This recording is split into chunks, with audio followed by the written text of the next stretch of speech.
أعوذ بالله من الشيطان الرجيم بسم الله الرحمن الرحيم اللهم صل على سيدنا مولانا محمد وعلى آله وصحبه وسلم تسليما كثيرا. Assalamu alaikum wa rahmatullah. Welcome everybody. Alhamdulillah. We're going to let it build up a little bit. Now I'm using my computer.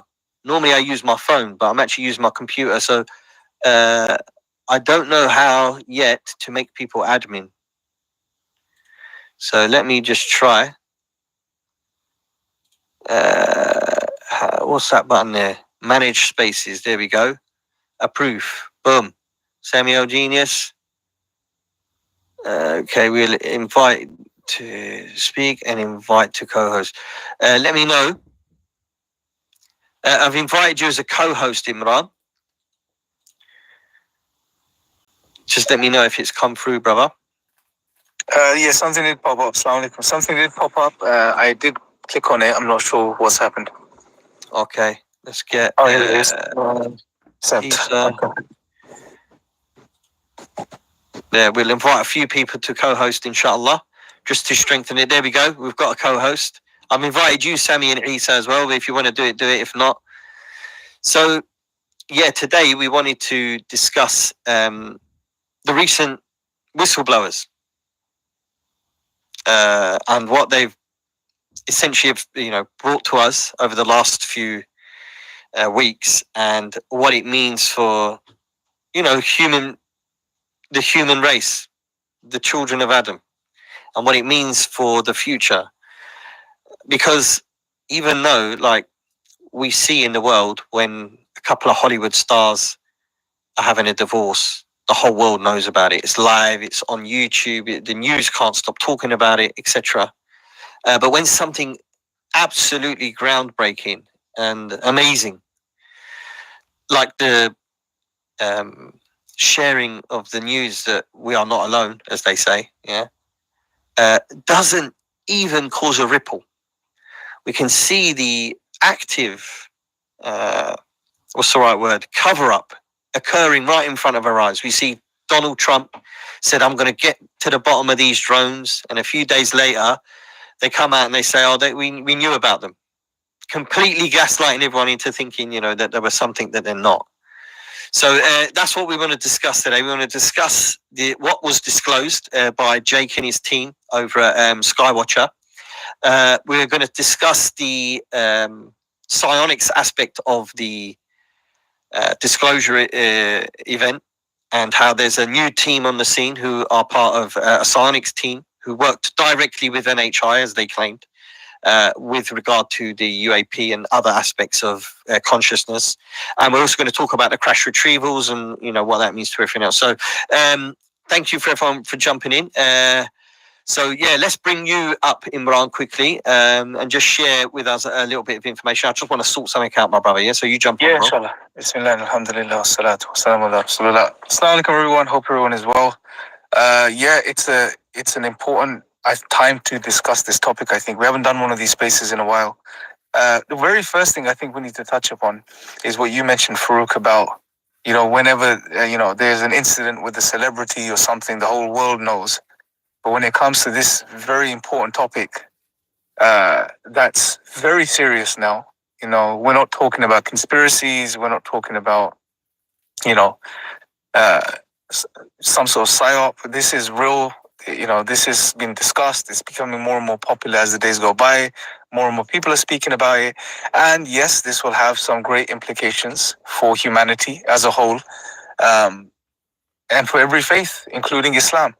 And that's why we decided to speak about this topic and follow the story and comment on it every so often, is because it's important. And on top of this, furthermore, like we've said many times before in our previous YouTube lives, Twitter spaces, the evidence suggests that this is not ET, this is not extraterrestrial, this is something else. And from our perspective, when you look at the evidence, you look at the data, you look at all of the information that's out there, and you look at what Islam has to say in regards to the jinn, there is a clear one-to-one correlation between the two, between the jinn and the phenomenon. I mean, I'm still yet to find something which could be said to be true of the UFO phenomenon, which is not true of the jinn. If anything, what we're going to discuss today, the recent whistleblower Jake Barber and his claims, and the whole psionics stuff. If anything, all of these new revelations have further confirmed what we've been talking about. If anything, the discussion seems to be moving away from this being extraterrestrial, meaning beings from other planets, aliens from other planets, and it seems far more likely that we are now actually definitely dealing with another entity which has inhabited the planet for millions of years. Allah knows best how long. And we are once again, facing these beings, making contact with humanity. So I think it's going to be an interesting discussion. Barber's, I don't know if you guys have been following it, and seen the recent videos put out by News Nation by Ross Coulthart. And by the way, Farouk did invite Coulthart, D.W. Pasoka, Gary Nolan, all of these guys. We're still to hear from anyone who wants to, discuss this from our perspective, but I'm not surprised. No one's still paying attention to what we have to say in regards to this. But that is what it is, But if you have followed the recent interview, the Coulthart interview with the new whistleblower, Jake Barber and his team. By the way, there was a few whistleblowers, members of his team that came out. There was a very interesting points that were dropped. I wasn't expecting it to pan out the way it did. Initially, my thoughts were this is going to be, okay, they're going to further continue pushing the idea of crash retrievals, craft. I had no expectation, and I'm sure the same was the case with Farouk, that Jake's claim or Barber's claims were going to be as strange as they were. And he spoke about all sorts. And I think it'd be good to give a bit of a summary as to what some of these things were that he said on his News Nation interview. And I'm going to summarize it very briefly, and hopefully Farouk will be back by then, and then he can fill in some of the blanks. But essentially what... Yeah, I am back, but you crack on, bro. I am back, but you crack on, bismillah. Yeah, bro, jump in whenever you feel, inshallah, yeah? I'm just going to just make a start. So to summarize, what Barber was essentially he was a retrievals expert, if you like, working for the military and the private sector. His job was essentially to retrieve these craft, these non-human craft. And on one occasion, he was retrieving what they call the egg now, this egg-shaped craft in the range, this area within the desert. And he basically there was a lot more to the experience. Yeah, he picked up the craft and he took it to the location it had to be dropped off to. But there was a lot more to that experience. He uses words such as he felt he was possessed. When he was approaching the craft, something took over him, some sort of energy that left him feeling extremely emotional and distraught. And furthermore, he says it changed his life. It made him changed his life from a spiritual perspective. He felt he was communicating with this telepathically somehow through his mind, his consciousness. And this and other events led him to the development of his team, his Psionics team.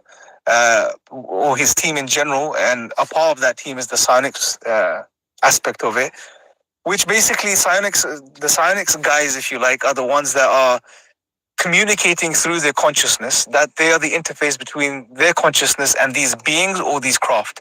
So what Barber is essentially saying is that we as human beings, or certain human beings, and we'll discuss who these humans are. There's another very interesting tangent to this as well.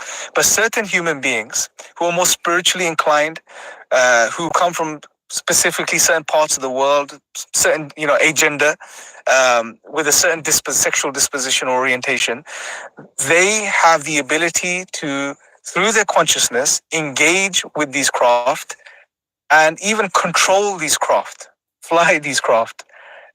Which is very strange, right? Furthermore, now he set up this Skywatchers group, him and a few others, and they are literally doing exactly this. They have a whole team of scientists and doctors and psionic operators, if you like, who go out and are conducting experiments, trying to communicate with these beings or these craft and bring them in.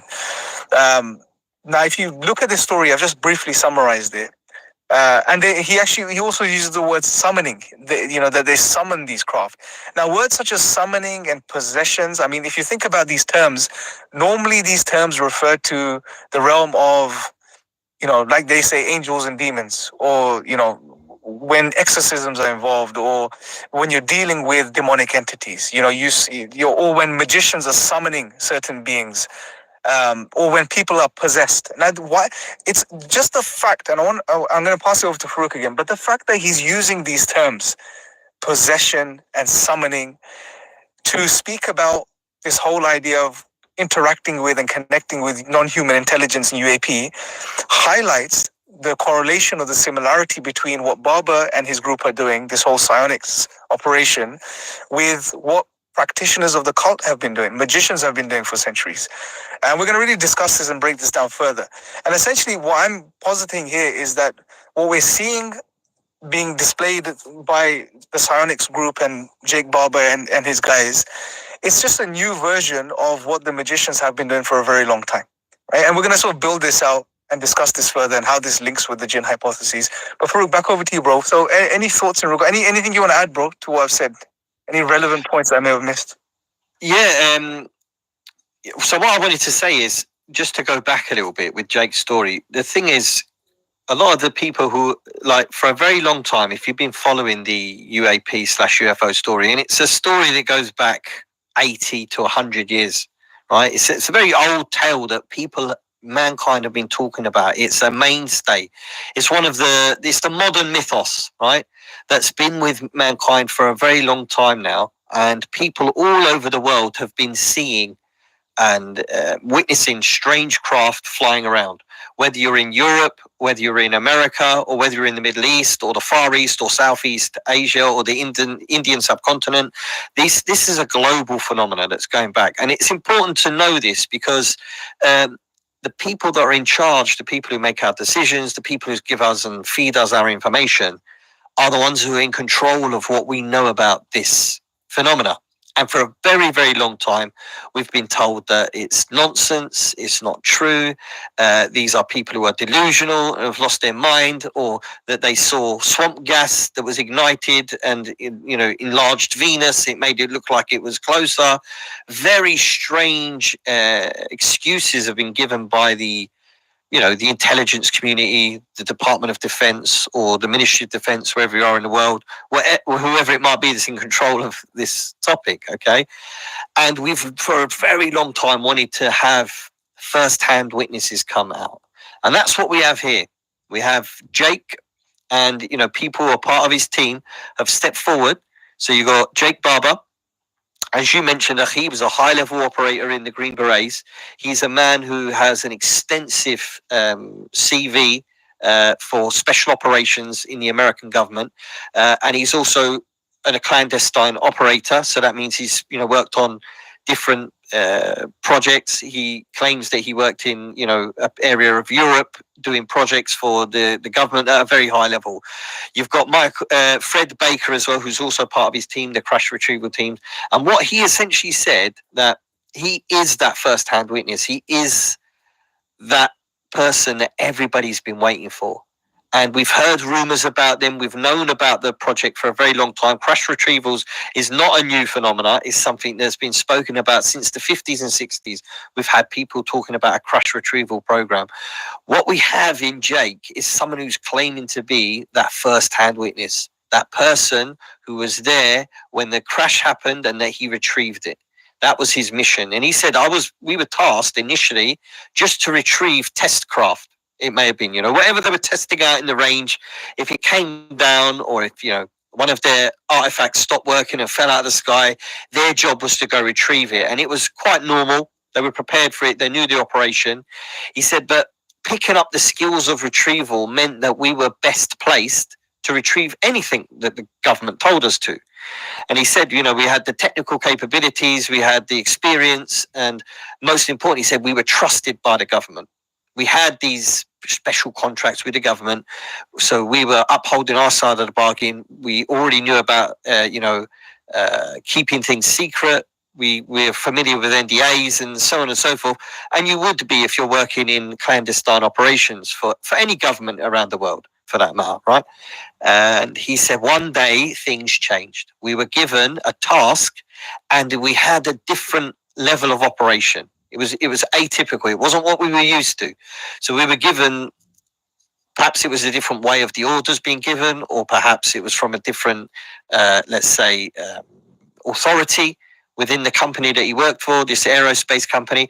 Whatever it was, though, when they got there, they realized that what they were collecting was something that was out of the ordinary. And he said it didn't match with anything that mankind knows as a craft, except for those people who understand what a UFO is. The two vehicles he mentioned, one was a saucer shape and one was an egg shape, a metal egg shape. This is important because having somebody step forward from that world who has the credentials, who is who he says he is and has the proof to back it up. He is legitimately a high-level operator from the from the intelligence community, operating as a military personnel and an air retrieval function. His company, if you want to call it that, his squadron, that's what they were specializing in. So we have this man who, so far, no one's brought him down. No one said that he isn't who he says he is. He doesn't have the credentials that he says he has. No, we have very high level. We have a colonel and we have other people who have said that he is who he says he is.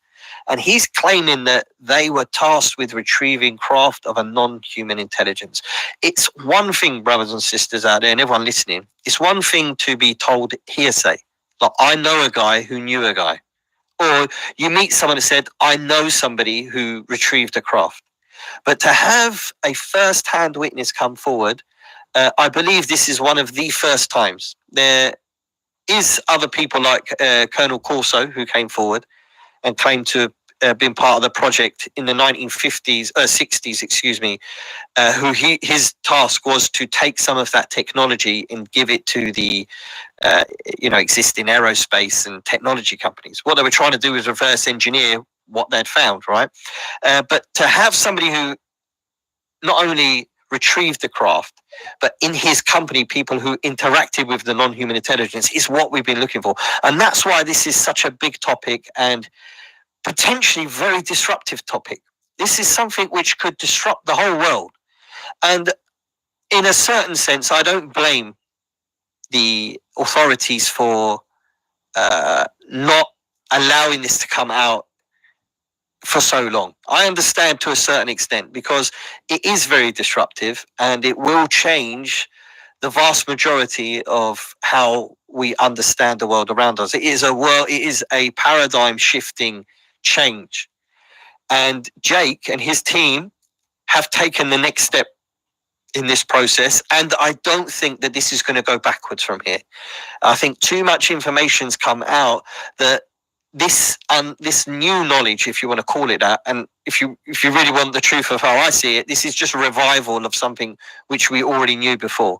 Mankind, before atheism and materialism, you could probably speak more to this, Imran, but before the advent of these ideologies, it was very common for people to believe in a non-human intelligence. It was very common for this non-human actions with certain tribes and groups around the world. There's a plethora of information you can find amongst the scholars of the Muslims dating back 1400 years. We have a corpus of information there available talking about non-human intelligence. You can go to China and you can see the influence of non-human intelligence. You can even see the mythos about abduction in their culture. You can see that in the Aborigines of Australia. You certainly see it amongst the Indo-Pakistani region, and the influence of the Jinput and the spirits and the gods that have had over the time. So this has been very normal until the last 100 years, and that's why it's disruptive. It's a revival of information that we didn't know and that we'd lost contact with.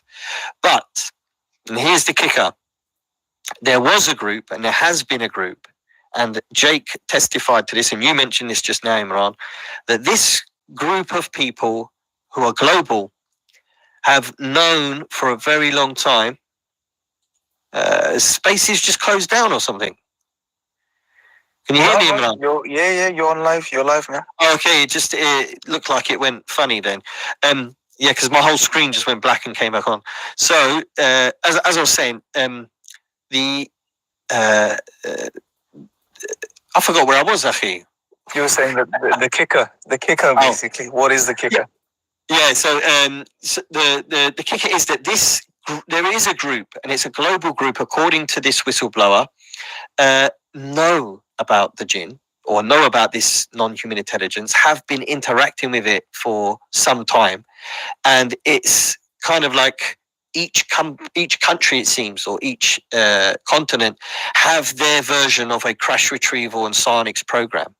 And psionics meaning like psycho telekinesis communication with these non-human intelligence in order to strengthen their military arsenal, to give them strength in technology, to give them the leg up over their let's say, their adversaries. So you've got Russia trying and probably having some success, kind of like this psionics team here.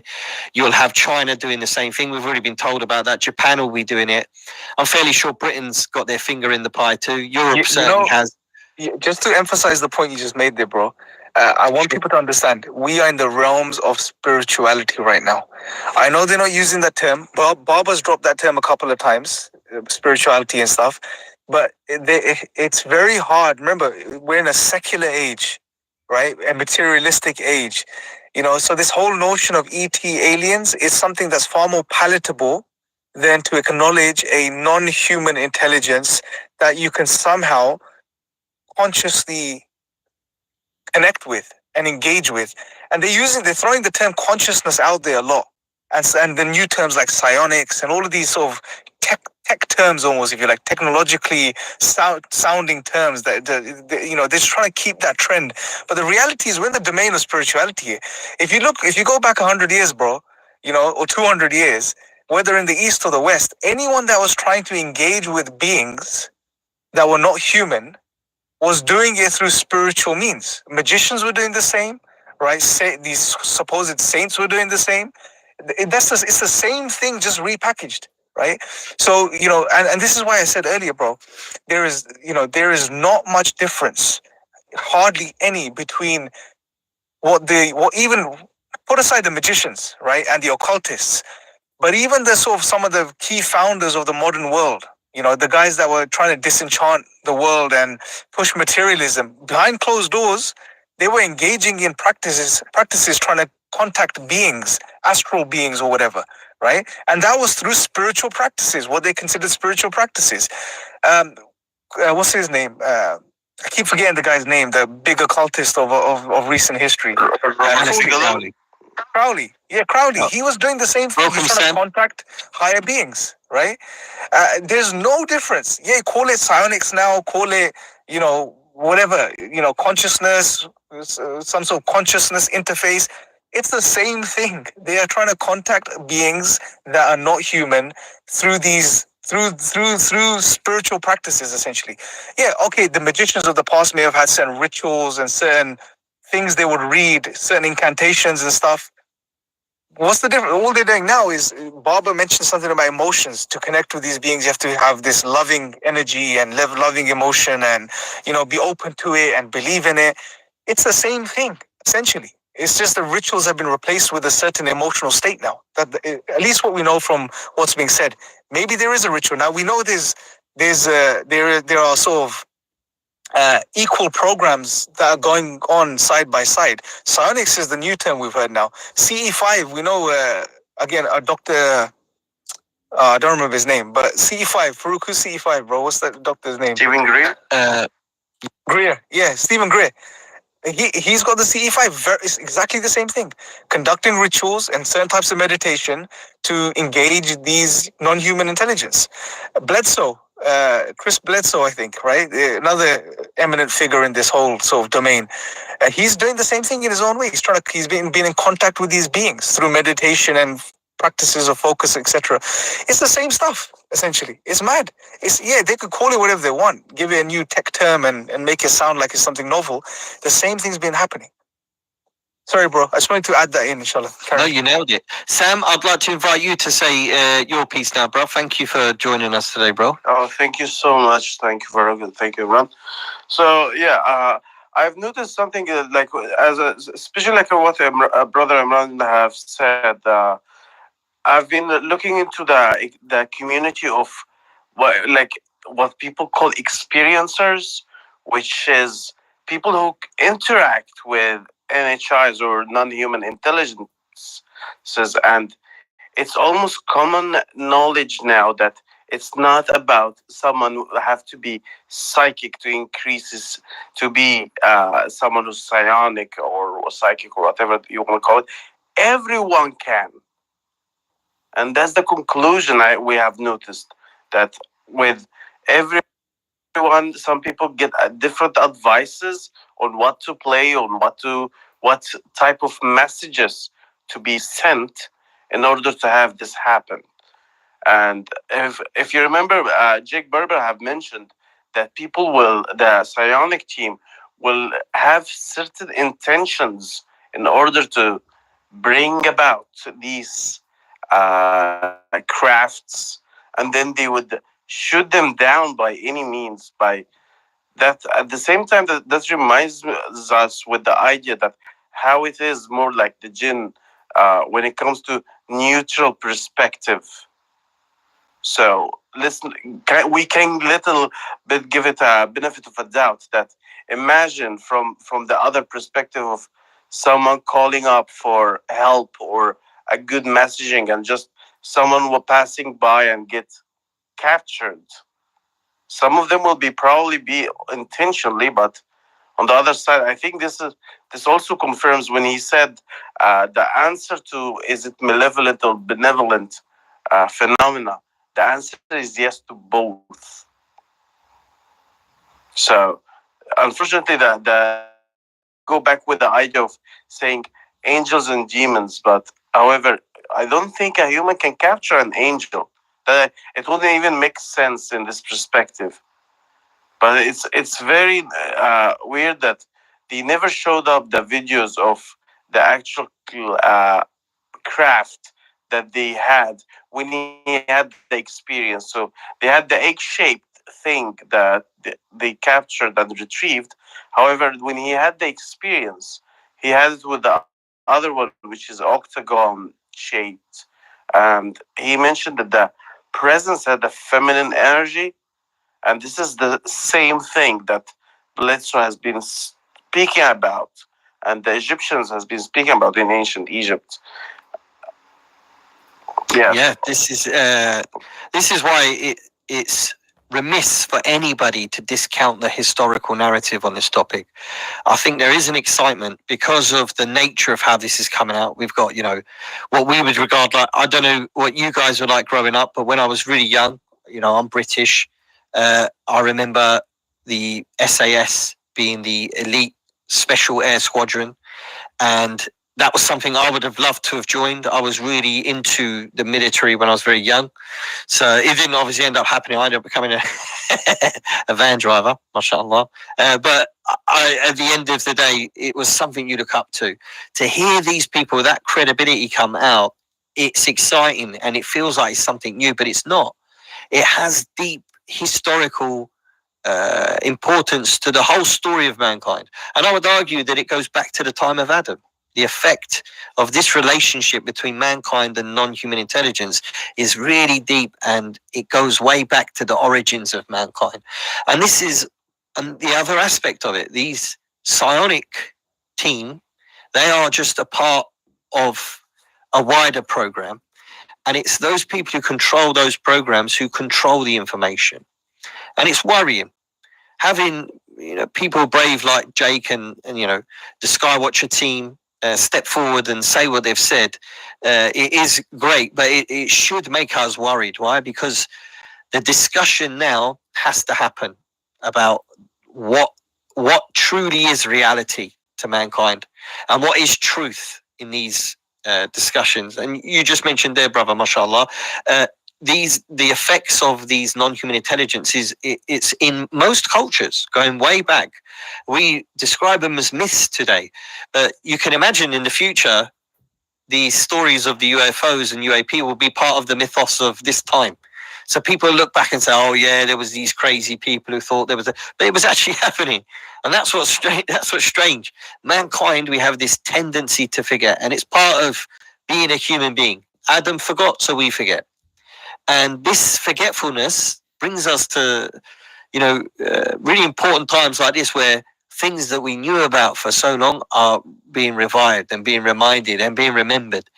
And it is a tipping point now, I feel, for mankind. Now, I just want to invite anyone out there who wants to speak. If you've got anything you want to add to it, Brother Isa, if you want to. Hussam, mashallah, Tariq, Kurd, Quartermelon still here, man. Amri, mashallah, welcome, bro. Saifa, Afaq, Sadiq, Joe, Hopeful, Mario, Casey. If you want to add anything, put your hand up. We'll bring you in. It's just we're going to go into a bit more of a general discussion now, inshallah ta'ala. I want to just bring in briefly something that's part of the Quran, and that is understanding this topic from a revelation perspective, because for the importance of this moment, to especially to people who don't know, to people who aren't spiritual, to people who have no connection to the metaphysical world, if you want to call it that. This is huge news, and it's important to rely on revelation in these times, because we can easily be misled by a non-human intelligence of the type that's been described, telling us information and providing us information that we can neither verify or refute, because it's from outside of our capabilities of understanding. They can approach, like Jake mentioned in his story, he felt pure feminine love. That's what he described it. And we know that in the Quran, Allah subhanahu wa ta'ala warned, us about the devil. And he mentioned that the people of Quraysh, they used to worship, female deities. But in reality, it was never a female deity. Allah says that it was actually a rebellious Satan. There's no other deity but Allah. But what the people would worship, these feminine spirits, if you want to call them that, Allah subhanahu wa ta'ala exposed them and said that these were none but a rebellious shaitan.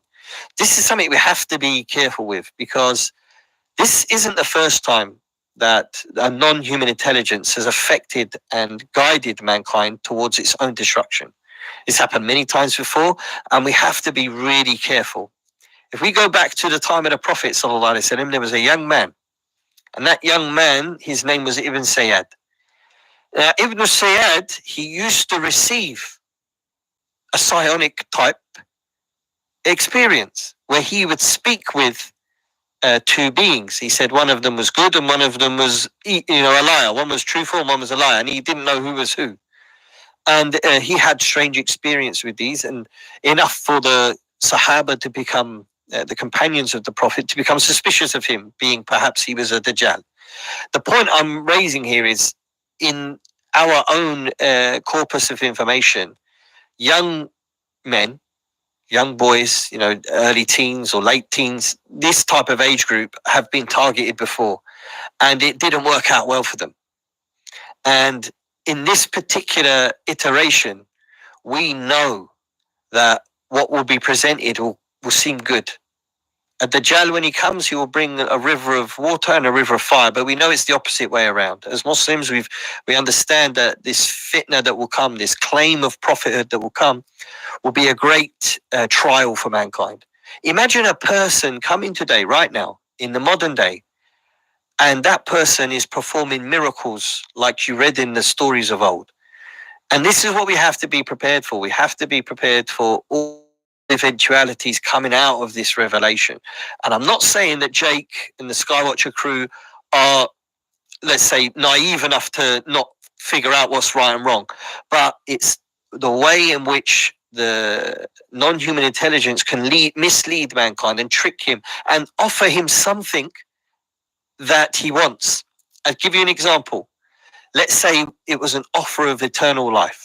Many people in the high echelons of mankind, the elites per se, if they were offered that opportunity of everlasting life, they would chase it to the end of times. They would do so. Why? Because that's what they want. So we don't understand fully the information that the higher ups within the program have, and what is their motivating factor that they would bring in young children to their program and utilize them in a military way. And this is what these whistleblowers are saying. We have to be cautious in this. Does anyone want to add anything to this? Anyone want to jump in? Welcome to the space. Yeah, it'll be good to get some Anybody? Go on. thoughts in. Yeah, when you mentioned, Farouk, the idea about the using children, and they mentioned also trauma being part of that. That reminds me of something that. How about all these? When you said all the dirty politician and the music industry that we know that these are working with the evil side of the world, and you know that about the Epstein list and all these non-disclosed lists of people that probably may have been having their ways out, that in how they reach this power by as part of this big type of a world of deception that we're living in. I think it can be related to that. They can be connected, but in ways that it's hard to disclose these lists, and it's so hard to disclose the UFO phenomena. However, I think, as you said, it's changing in a way that it's unstoppable. And I tried to ask some of the experienced community people, are they always when they are interacting with NHIs, are they like as if you're in a train station where anyone and everyone can bump into you?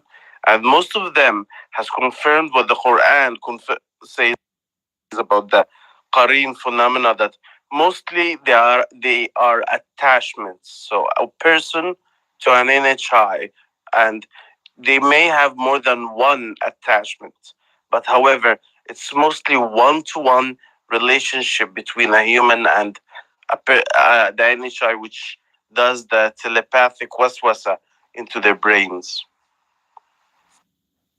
Yeah, this is common actually amongst mediums, people who interact with the dead and speak to their dead loved one, as they claim. We know the reality of that. But those people who do that, they say the same thing. They say that they have a spirit guide, somebody who helps them navigate the spirit world and finds the spirits of people who, have passed on to relay the messages. This is so common now. And I think I'm glad you brought it up, Sam, because it seems that, for better or worse, if we want to use that, the people in the Psionics program that Jake was working with, they seem to be a lot more noble. But you've got to remember that if your enemy's prepared to do more than you, you're going to lose. So if you've heard, like, say you have access, right, to some of the intelligence of the country, and you find out there's a cult, and that cult, they drink blood. And that blood, for some odd or strange reason, opens up an ability to talk to a non-human intelligence. For example, we're just speaking hypothetically here, or that through doing certain rituals and harm to certain living creatures, sacrifices, killings, whatever it might be, that they end up being empowered by some sort of non-human intelligence, and you're the intelligence community, and you can see that this is going on. You have access to the data, but these people are very powerful. They're not easy to take down. You see that. In order to match them, you're going to have to, they would assume, because they don't have any constraints through their religion, they would assume that you've got to fight fire with fire. So we got to do our best to keep up with the enemy as it was. This could be one of the underlying motivating factors to them bringing in children and using their psionic capabilities. And there could be a number of reasons why it's children, but put that to a side. That could be why they've been forced to make these steps. I mean, there's a lot to consider. It's a difficult one because we have this hindsight that we base our understanding of the world from, and that's from the position that Allah's given us of understanding the religion, of understanding the purpose of life, the creation of Adam, and all of the stories in between until now. So we have a lot of wisdom because we see the purpose of everything. But if you take that away from us and put us in that position, we may think and feel the same way as they do. So this is something which we have to navigate quite carefully, I think. And we need to have a strong voice. So everybody in this room today, inshallah ta'ala, we need to help our fellow brothers and sisters in humanity understand the depth of theology we have on this topic, and how well explained and how well connected it is to their stories as well. Often people think it's so bizarre that it's not going to fit into any religion. It's a new thing. But reality is, no, Islam is very, very clear, and also very vast in its, discussions about non-human intelligence. And the idea of psionics isn't bizarre for us. Crash retrievals isn't bizarre for us. Not every Muslim's going to understand at the beginning, but once you start studying the topic of jinn and you see how much information has been relayed to us about this non-human intelligence, this really does open your eyes and help you understand that this is part of the human story going back millennia, and we have to help our fellow brothers and sisters in humanity to understand the dangers of it. There are definitely some beneficial aspects. It also has to be mentioned that there are good, God-fearing, law-abiding, non-human intelligence who probably do like humans and do, want to be close with some humans. So I wanted to say that, we have to tread carefully with this, and hopefully we can have an impact with the knowledge that we're going to share, and through IREP, which is our organization, and through other means, inshallah, coming soon. I'll say that. So we really want to have an impact and really share the wisdom that Islam has given us on the topic of non-human intelligence. Isa, do you want to jump in, bro? Assalamu alaikum. Yeah, all I would say is that as we're getting closer and closer, step by step, with each whistleblower, each piece of new information that comes out, it's just getting more and more evident that, Islam is the truth and Islam has the answers and it's already there. This is what's really fascinating, mainly about this topic. Every whistleblower that comes out, we get new information that just confirms something that which we already knew. That was in the Quran, something like, people receiving messages, people interacting with these creatures, people feeling like they're being possessed, people are feeling like they're having, images projected into their head, or, thoughts projected, or voices projected into their head, and, they're able to mimic or feel like they're interacting with, something beyond, let's say, beyond the human experience. This is all something that's, just clear evidence that's coming out from basically these people. It's clear evidence that Islam is the truth, and it has claimed this before. And I think what Imran said as well is very fascinating as well. When you look at the literature that we have, from like the modern perspective, a lot of the great, what we call the great people, of let's say the modern era. These people are people that claim to have interactions with, let's say, higher beings or higher spiritual consciousness and all of these things. So I just think it's just a fascinating game just to sit out, watch, listen, and just, hopefully, we can raise awareness to the Muslim community and to non-Muslims to get them on board and to show them that this is clearly evil. What is going on? There's a mass conspiracy against mankind, and there's people that are working with these entities, But that's what I would have to say, really. Jazakallah khair, bro. Yeah. I do have a lot of hope, and I think that there's going to be some good. Unfortunately, with every good, after every difficulty comes ease, and so on and so forth. So we know that it's not going to be all plain sailing, but it's a start. And I hope we have more people like Jake come forward, because A, it strengthens our position, and B, I think that it's long overdue. When you have Allah blessing mankind, because not everything is, from other places. Sometimes we invent things, we create things. When mankind invents and creates and produces new technologies that benefit us, but because it's a threat, it's a disturbance to the people who are in control, they hold mankind back through that power and through that control mechanism that they have. So what we might see here is a bit of a disruption, and in disruption, you definitely see a change. When things don't go the way the leader wants, sometimes leadership changes.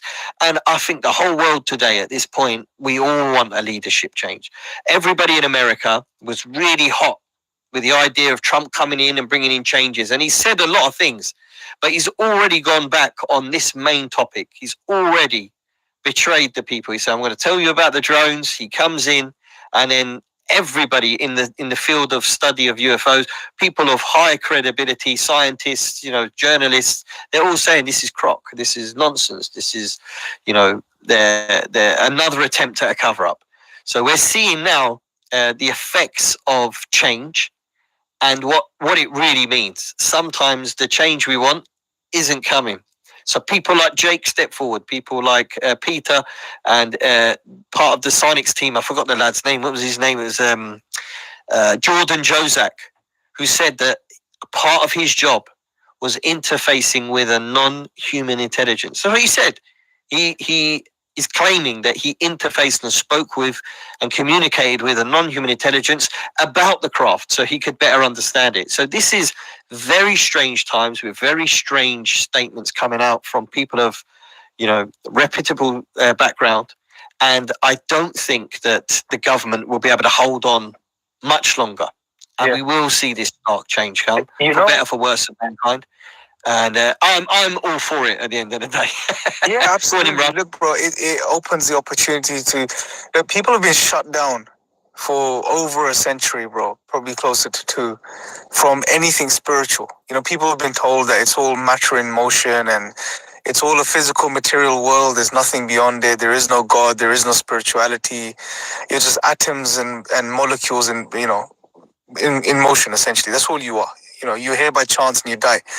This type of purely dry, materialistic, naturalistic way of looking at reality, it's bound to change. Human nature, bro, what we call the fitra, it yearns for something more. It yearns for its creator.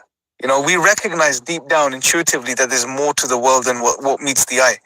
And people have been kept away from this for a very long time. And there's been a shift towards this type of, and that's why you see all these new age movements, new age spiritual movements coming about. So I think this is also the reason, because people are thirsty for this, that this topic is getting a lot of traction. A lot of people are following the story.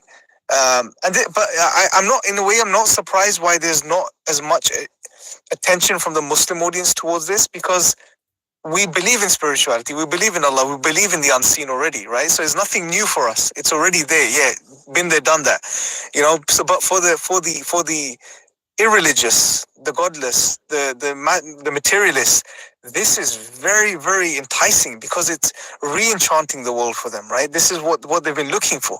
But at the same time, it comes with a risk, because what they're messing with or what they're dealing with are beings that are deceptive by their nature, right? And the evil amongst them have an objective, which is to misguide human beings. And without guidance from the supreme being, the creator of the heavens and the earth, you won't know how to navigate the space, right? You won't know when a being is telling you something truthful or if it's lying to you. You won't understand why religions in general and Islam in particular have advised not to engage with these beings or interact with them.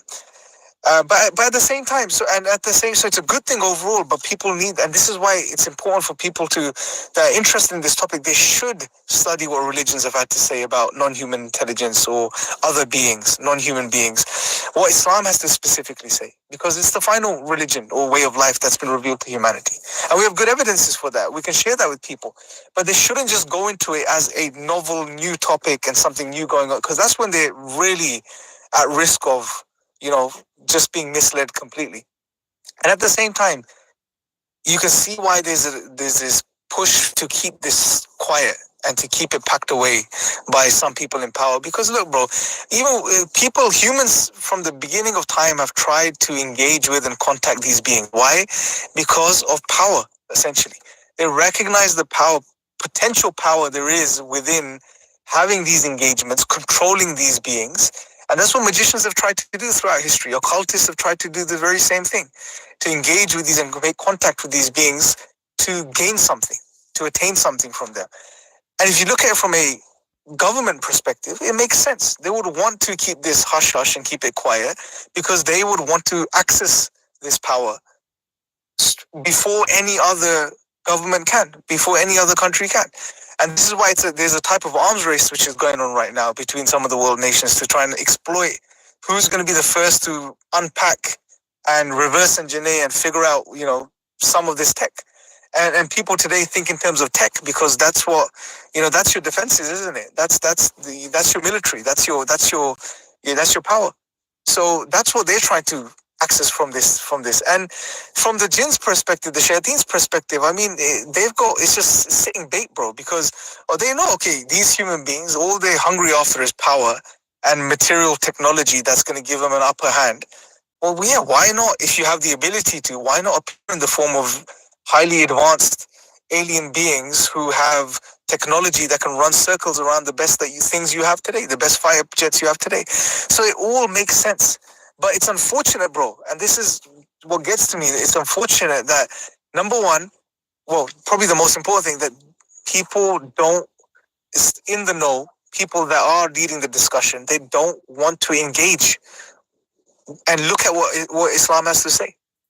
Even if some of the guys up above they're not going to make it known. But the guys that we see speaking about this topic, your Nolans, your Pasokas, your, I don't know, the other guys that are out there that are talking about this, right? They don't want to engage.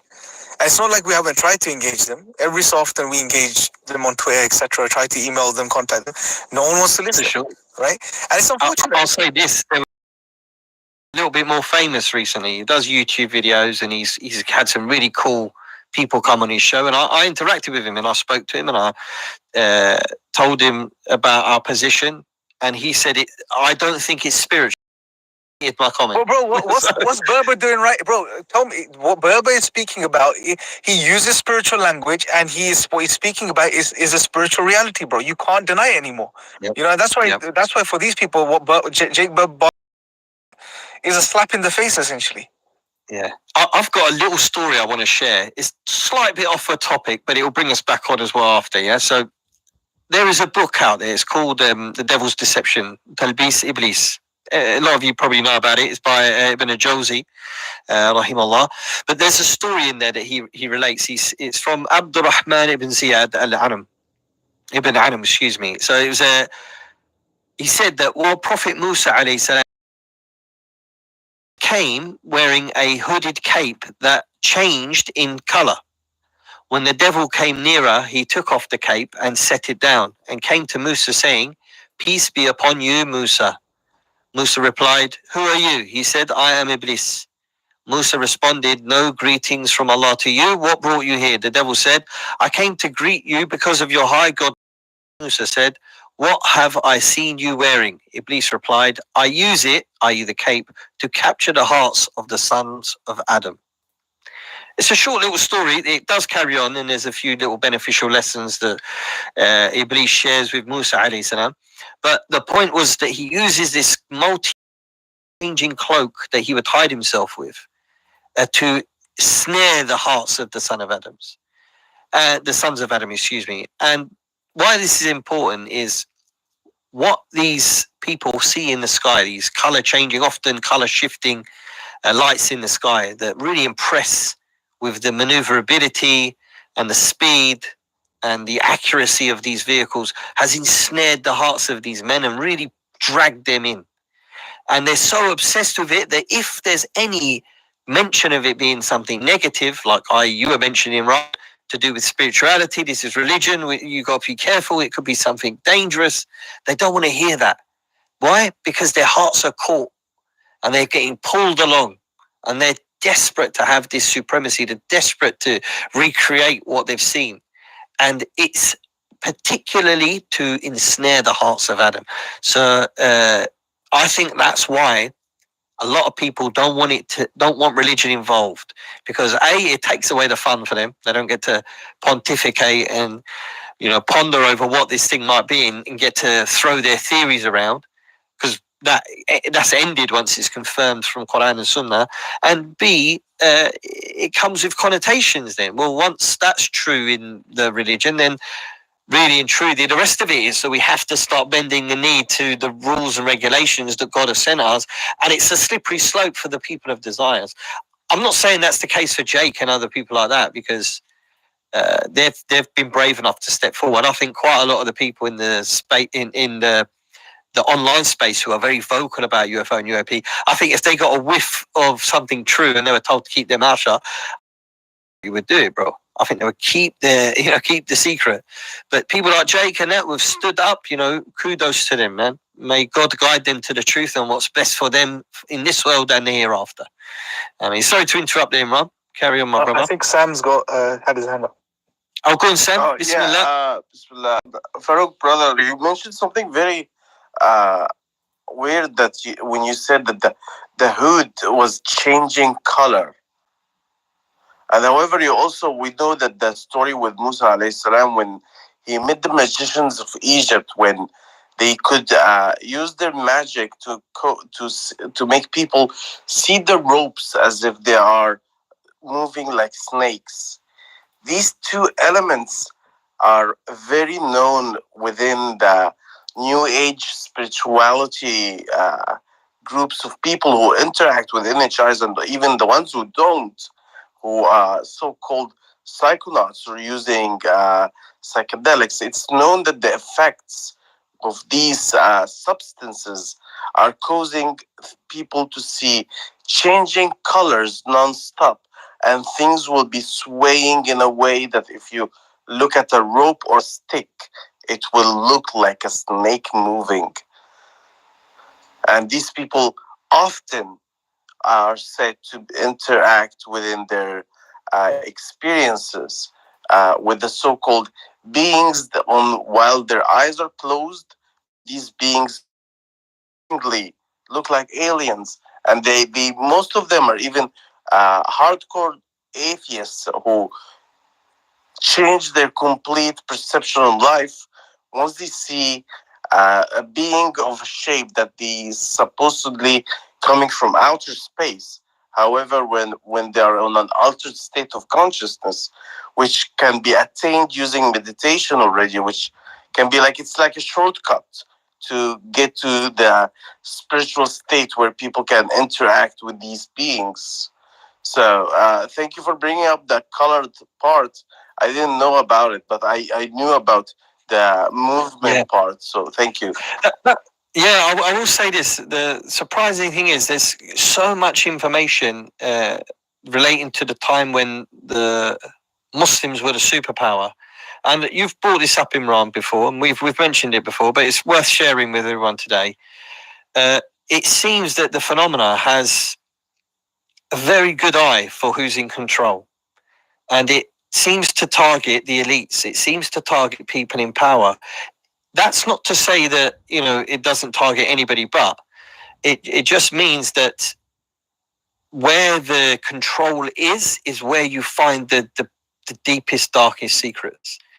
There's a corporation called Rand Corporation, and they are a think tank. If you look at the people who founded the Rand Corporation, these were people who held high office in the government pertaining to the military activities back in the 50s. So, and these are people who have been accused of being part of the cover-up or part of Majestic 12, the original Majestic 12 back in the 50s. So I brought that up anyway because the non-human intelligence itself targets people in those positions of authority, in those positions of power. And they did so in a time when the Muslims were the superpower.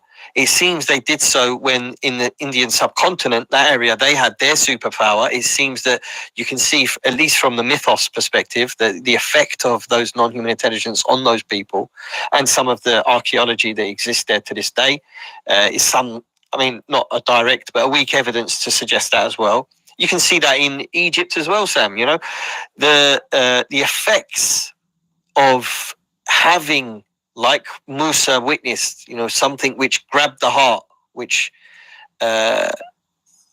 unfortunately mankind has this desire to be elite, to be the controllers, and America's been enjoying it for a while now, not for a long time, but for 100 years, let's say, and they don't want to lose it.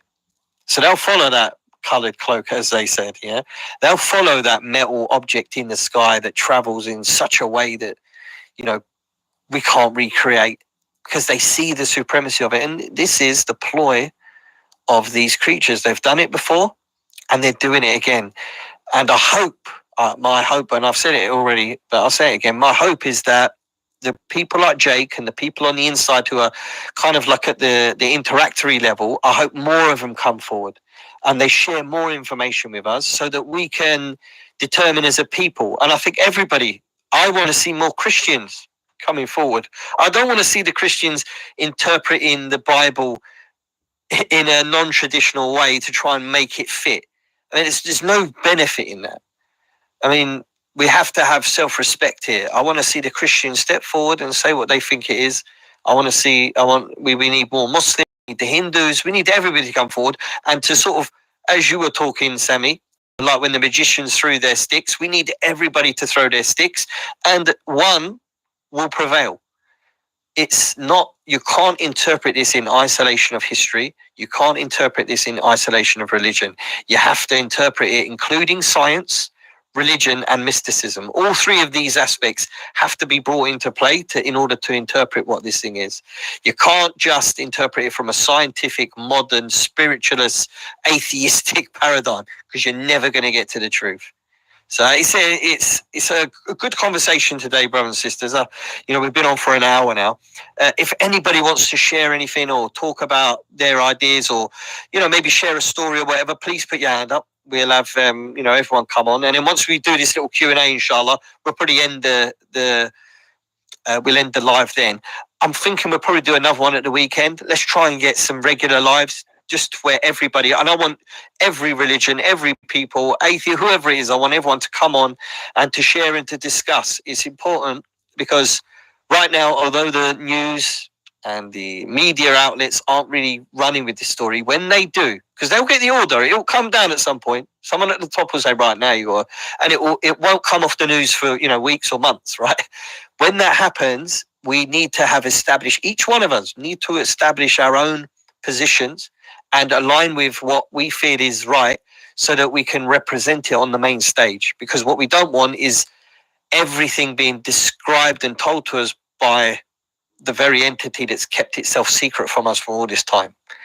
Otherwise, you're just opening the door to being misguided, misled, and, that's not what we want as a people. So anyone who got any questions, put your hands up. Otherwise, we'll probably... Do you want to add anything, Imran? No, bro, I think it was good. Jazakallah khair for everyone who joined. And yeah, Farouk, man, we'll do more of these. We'll probably do a YouTube live as well. Run some clips from the recent interviews and just really break them down further. And yeah, inshallah, I think more and more people will start paying attention now because, it's getting to that point. And you're absolutely right, Mainstream media hasn't said much, but the orders will come eventually. And it will be big news eventually. And yeah, I guess it's incumbent, especially for all religions. I think they should have a position. I know the Christians have been talking about this since the 50s. They've had their at least a position that they've pushed, that these are demonic and these are demon. This is what the Collins elite within the American government also believes. I think we need to have our position as well, and it's important to have that because, like you said, you don't want to be misled, and there's going to be a lot of deception and confusion coming in our future. Near the end times, there's a lot of deception, so we need to just be prepared, inshallah. And I think these efforts like this, doing these little spaces and talking about this topic more. And I know some Muslims can't see it. They don't see the link. And it's unfortunate because I think the evidence is ample. This is why we've done all of the whole series on YouTube. So it's there for everyone to watch, inshallah, and share. The essays there on the Sapiens website. And we have good reasons to suggest, and we are not forced to suggest this is the jinn. Because like we've mentioned before, sure, there is a room within Islam to accommodate extraterrestrial beings. Sure, there has to be a discussion on that, in regards to their intellect and so on, but there is a space for that. However, when you look at the evidence, it seems like what we're dealing with is what people have been dealing with throughout history, and it's nothing new. It's the jinn, just appearing and taking on a different guise for a specific objective or goal. And some of this may just be from the human shayateen that are coaxing these beings to exploit their power, and that definitely is a part of it, because power is what rules people today, and this is what the governments want. This is what the leaders, the elite, the people that pull the strings want: power and dominance over others. And they have recognized the potential of these NHI, or what we call the jinn, and therefore they're trying to exploit it. So, and these evil factions from both sides, they will exploit one another and end up in nothing good. And may Allah protect us, and may Allah guide people. May Allah bless everyone for coming on, inshallah. That's it from me, bro. Inshallah, I guess we'll do this soon. Yeah, absolutely. Isa, Imran, I think Sammy's already rolled out. Saifa, Tariq, mashallah, well, thanks for coming, bro. Brian, Saad, Cookie Crumble, Afaq, Quartermelon, Amri, Joe. We're hopeful. It moved. I don't know who there is. The little bird person. Mario, SY, Ryan. Thanks for coming, Ryan. I gave you a little follow there, bro, and you, Mario. Yeah, bird person's there. And then the dude, what's this? Ala Hussein, mashallah. Thank you, everyone, for coming. I appreciate you joining us today. It'd be nice if next time we do this, if you guys join in, come in, say your piece, share with us what you've learned, and maybe we're helping reach each other. Like our brother Imran said, we're coming from a different position. We have access to knowledge that perhaps a lot of the people in the West, a lot of the UFO community in the West don't have access to. That's the Islamic sources that date back 1400 years. We have loads of abduction cases that we can share with people. We have loads of interactions with non-human intelligence that we'd like to share with people, and just let others know, especially if you're only historians who are into the UFO topic or want to know more. There's loads to be had. It's just not really easy and accessible for the non-Arab speaking, or should I say the non-Muslim. You wouldn't know where to look. You wouldn't know which books to buy to get the information on. So that's what we want to share with everybody, and hopefully all together we'll come to a closer and better understanding of what these things are. And we ask the Lord of the heavens and earth, the one who owns all of this, the creator of it all, to bless us and guide us to what's right and honest and best for mankind. We want this to be a blessing for mankind. We don't want it to be something that affects us in a negative way. So may God bless you all and guide us all to the straight path. Thank you all for coming. And if you don't mind, I will be ending it now. Take care, everyone. Be safe.